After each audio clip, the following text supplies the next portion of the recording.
Okay,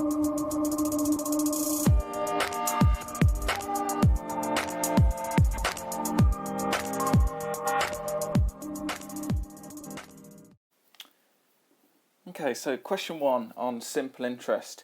Now we have two different types of interest. We've got simple interest, we've got compound interest. And the simple interest is the easier one to work out. So it's more simple. That might be a way of remembering the difference between the two.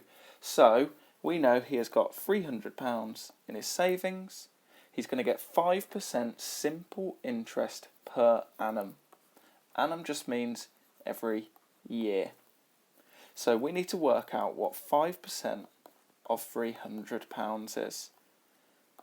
There's a couple of ways to work that out. If you've got a calculator, you can just work out what 1% is and multiply it by 5.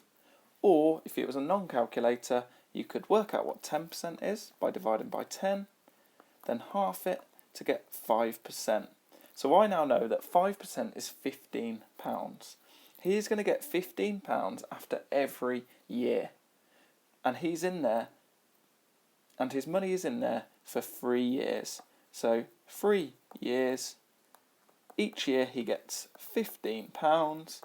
So therefore, he would get a total of £45 interest.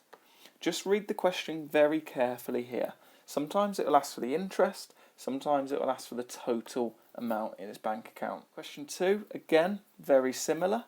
We need to work out what 7% of 6,000 is.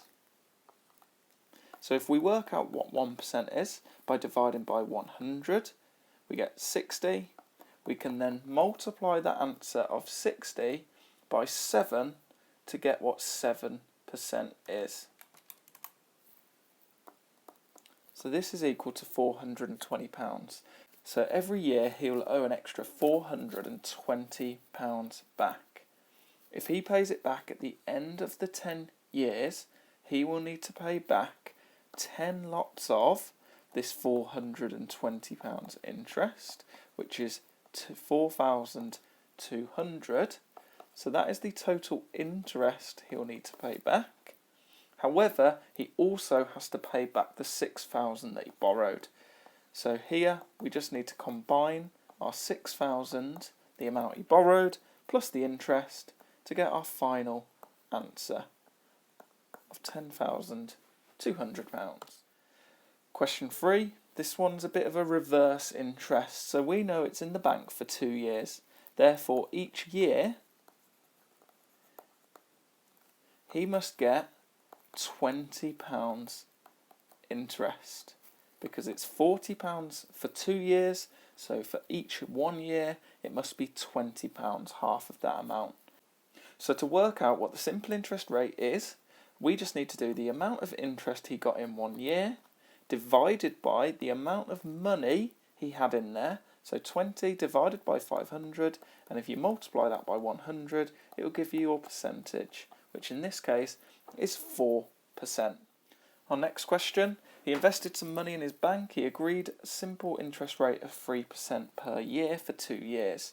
At the end of the 2-year period, the value of his investment increased by £72. So again, we know he's got £72 from 2 years. So therefore, he would have £36 from 1 year, and that £36 is equal to 3%, because that was the rate which he had. So if we now work out what 1% is by dividing by 3, we worked out that £12 must be 1%. Then if we multiply that up by 100, we will get the original amount he invested, which is £1,200. So question 5, again very similar to question 1 and 2. We've got £9,600. We've got 8% interest per year. So our first step is to work out what 8% is. We can do that by finding 1% by dividing by 100. that gives us our answer 96. Then if we multiply that by 8, we would get that 8% is £768. We know he gets £768 per year, and it's in there for 3 years. So if we multiply that by 3, this is going to give us our total interest. And it wants to know the value of the investment.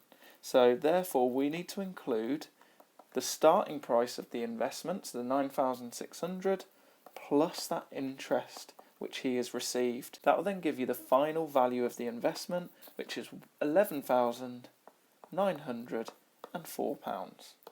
Our last question, we're told that he's invested £2,300 for 4 years at 5%.